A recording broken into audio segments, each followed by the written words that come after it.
Hey, what's up guys? So I want to talk to you about the differences between being in sort of the popular areas of the Philippines, whether it be the cities like Manila or Cebu, or just some popular expat areas like Dumaguete, or even like popular touristy areas like, Siargao, Muabwal, Palawan, like El Nido, Coron, versus coming to a place like where I am. Right now I'm actually on Sambawan Island, which is just off from Marapipi, which you can see in the background. And then over that way is Biliran. I've talked about this in other videos, but in case you're just tuning in now.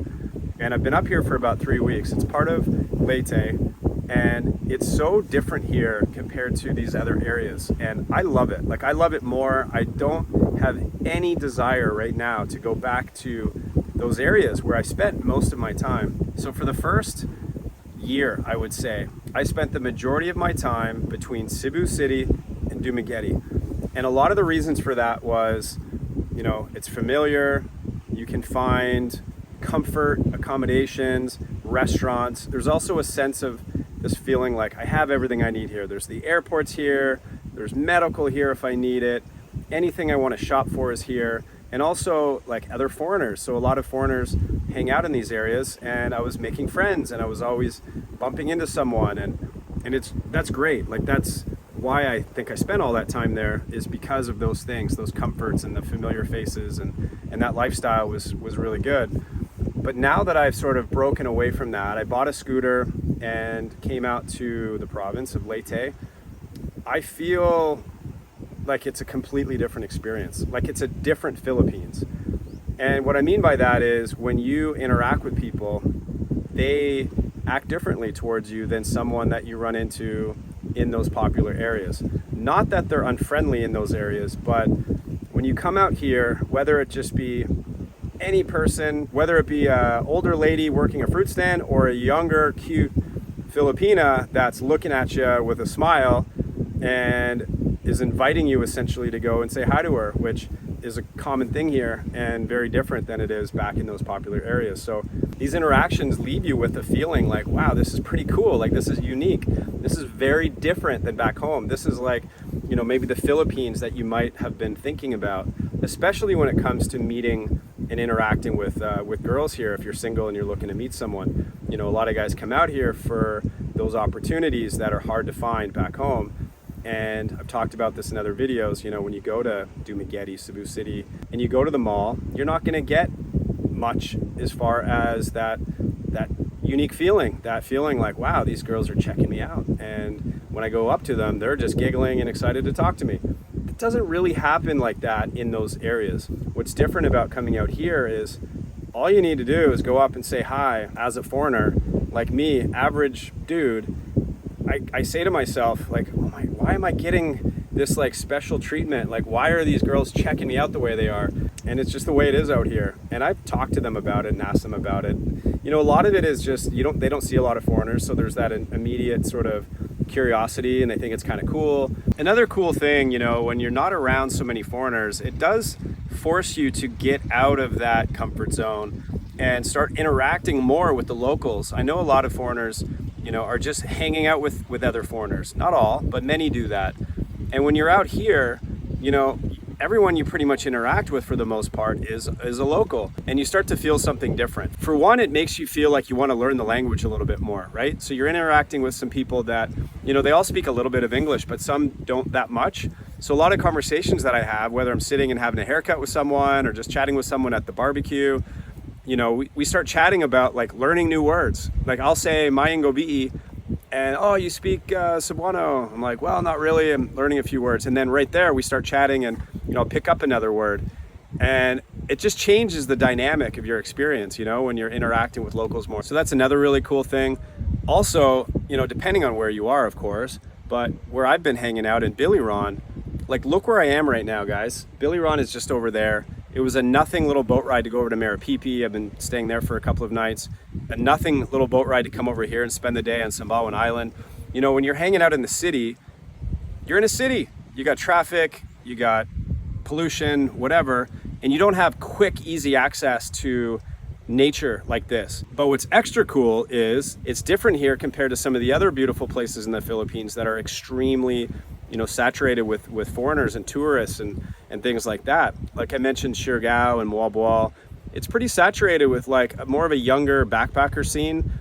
Tons of tourists and Filipino tourists too go to a few specific areas, but there's many amazing spots. Not that this one is not popular. Like there are a decent amount of people that come out and check out Biliran, but it's nothing compared to like go to El Nido, go to Coron. It is packed with backpackers. Like really different feel. Like it doesn't feel like the Philippines that I feel here. And that's what I'm getting at with this, right? It's a different experience. It's more of a unique experience. Your interactions are different. Meeting girls is way better than any of those areas that are saturated for obvious reasons. And what's cool too, like you can just make friends here. You can make friends with girls and just hang out. And a lot of them are happy to be like a friend slash tour guide, if you will. All right, tour guides. We'll follow the tour guides. You're the experts. Where do we go? What do we do? And we've had that experience. We actually went over and met up with some friends who showed us this really, really cool spot along the water, walking along this kind of bamboo pathway that leads to a little swimming area. You can swim in the ocean, and then on the other side, there's a little, I'm gonna put the name, I can't pronounce it right now. I'll put the name right here on the screen, but it's kind of like a little waterfall that comes down the side of the cliff, which you can shower in, swim in the ocean, and we hung out, had a great time. We've hung out with them a few times. So you can make friends like that here and find people to go and hang out with and show you like cool spots. Another thing that's really cool that I had the experience to do, went out to a festival on an island called Higintangan, I think it is. I'm probably butchering that too, but they have an annual festival, and man, what a blast. Went out there with these friends. Daytime was just like swimming in the beach and hanging out, and then at nighttime they had this like wild rave type of thing. All my life I've been waiting for, I've been praying for the people to say one day, one day. We had such a good time just partying it up, and then meeting locals there. I was the only foreigner, and so again, awesome experience in terms of like interactions. Like people that were there on the island, and especially that night at the rave, they were so pumped. They were like, are you having a good time? Do you love it here? We were high-fiving, and just such a cool experience, to be at a place like that and see what life is like, in the province and in these areas that most foreigners don't go to. Like I love that kind of thing. And I know there's a lot more of that to come. I'm gonna be heading out of this area here pretty soon. Heading down south. I've been traveling with Carefree Chris. We came out here together. He's a little bit further south right now, and I'm up here for a little bit longer, but I'm going to be booking it down south here pretty soon. And there's just so much to see along the way. There's more islands like this.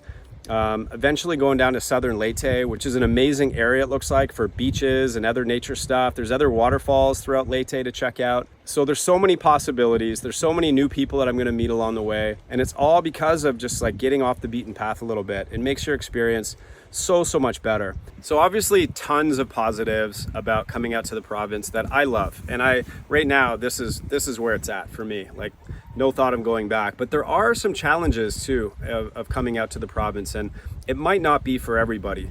So depending on what town you go to and depending on how much you're going to explore, you might find it hard to find maybe the type of accommodations that you like. If you're in those popular areas of the Philippines, you're just gonna have way more options. And if you want something high-end, super nice, super comfortable, you're gonna struggle possibly to find that here. And I know it's to come when I start traveling around.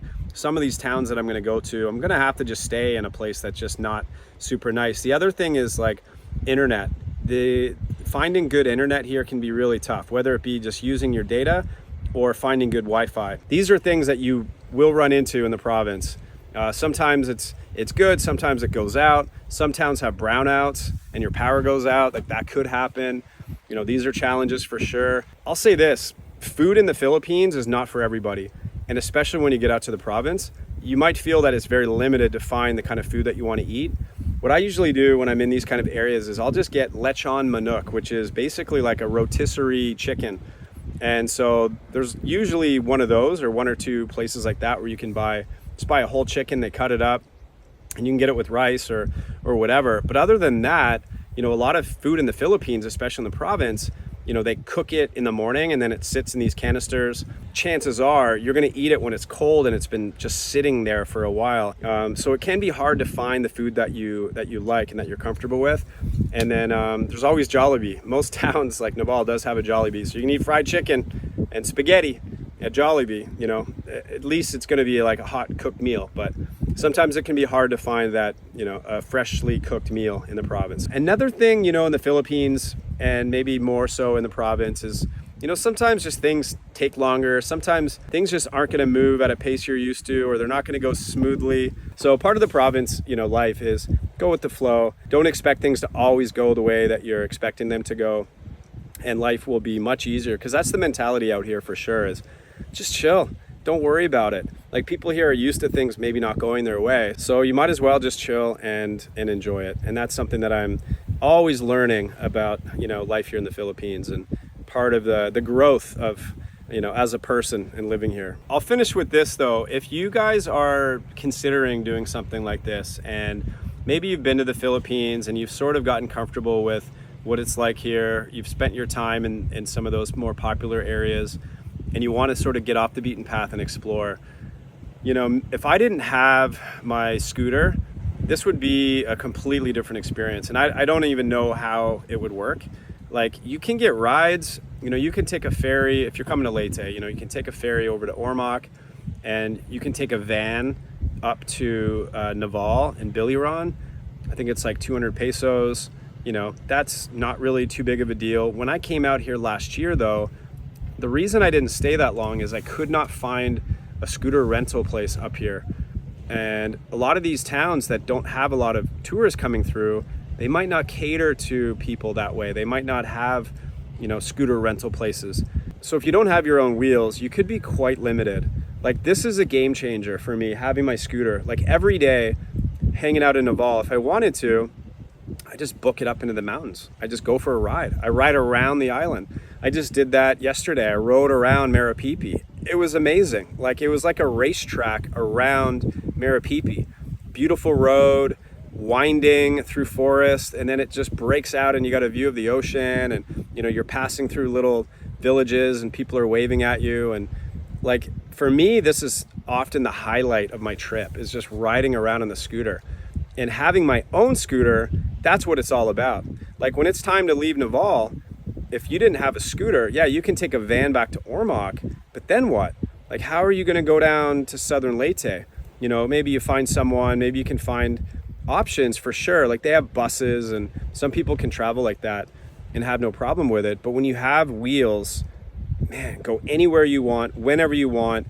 You know, go up into the mountains to a waterfall, go down into a little town or village, go to a beach, whenever you want, without having to like find someone to take you around. For me, this is what it's all about. It might not be something that you're into, trying the scooter thing, and I don't want to say that it's not possible to have an amazing province experience without one, but, you know, if you plan on doing what I'm doing and bouncing around, man, it's all about having wheels for sure.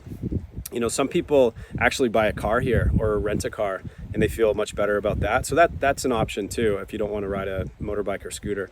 But yeah, for me, that's what it's all about. I'm super excited. I'm having such a great day. I can't believe the watercolor, you guys. Look at this. So on one side, you have this stretch of island. I got to go down and swim in that. I brought my snorkel gear. Crystal clear water, a beach down there. And then this is sort of the famous shot right here with the stretch of Sumbawan Island, and then Marapipi right there, which is an active volcano, guys. I don't think it's erupted in a while, but just gorgeous, absolutely beautiful area. I think that's Samar out there somewhere. I'm not sure. That's for another trip, because I'm heading south. I'm heading back over that way to Biliran. I'll probably stay one night. I got one more night in Marapipi, one night there, and then I'm heading south. So follow me on the journey down to Mindanao, eventually Davao City and General Santos. But until then, guys, thank you very much for tuning in. Thanks for watching this video. Many more to come. I appreciate it. Life is good in the Philippines. It's more fun in the Philippines. It's a good saying because it's true. Take care, guys.